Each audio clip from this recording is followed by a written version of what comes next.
Quranda qədərdən bəhs eləyir. Quranda bəli, qədərdən bəhs eləyir.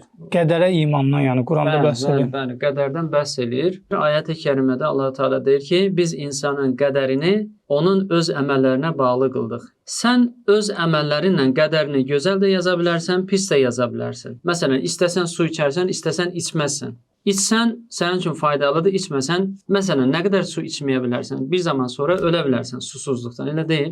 Sən deyə bilməzsən ki, Allah mən belə elədi, mən də öldüm, qədərimi belə yazıb. Xeyr, burada səbəb sən oldun, sənin fiillərin yanlış addımın və yaxud da yanlış seçimindən öz başına ölümü gətirdin deyəlim. Məsələn, içki içib rol arxasında oturursan, gedirsən, avariya eləyirsən, ondan sonra birisi şikəst olur, o birisi ölür və yaxud da maddi ziyan çəkirsən. İndi sən denən ki, Allah mənim qədərimi yazıbdır, mən də qədərimi yaşayıram. Xeyr, Allahın qədəri iki cürdür, qədər hökmü iki cürdür. Birisi, sənin ata-anan kim olduğunu Allah Teala təyin edir. Nənə, baba, bacı, qardaş və s. Harda dünyaya gələcəyini, nə zaman gələcəyini, qız mı, oğlan mı? Yəni burada sənin müdaxilən yoxdur. Amma ikinci qədər, məsələn, sən dua edirsən, Allahım üzərimdəki sıxıntı və bəlaları qaldır. Əgər hər şey qədərdə yazılmışsa, o zaman niyə dua edirik? Dua etməyin nə mənası olardı? Demək ki, bəzi qədəri cəhət var ki, dəyişən qədər var. Məsələn, sən atandan, anandan dua alarsan, o dua nəticəsində Allah sənin günahları bağışlayar, sənə bərəkət verər, üzərindən bəla qaldırar.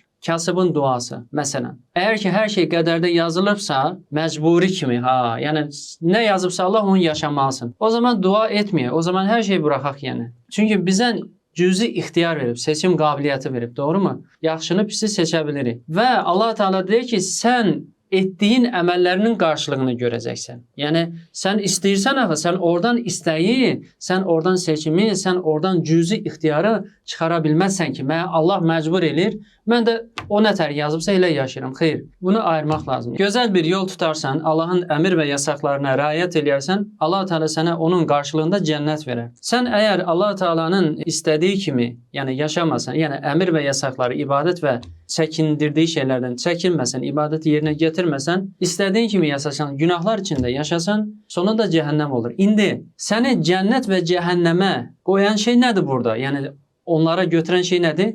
Əlbəttə ki, sənin əməllərinə bağlıdır.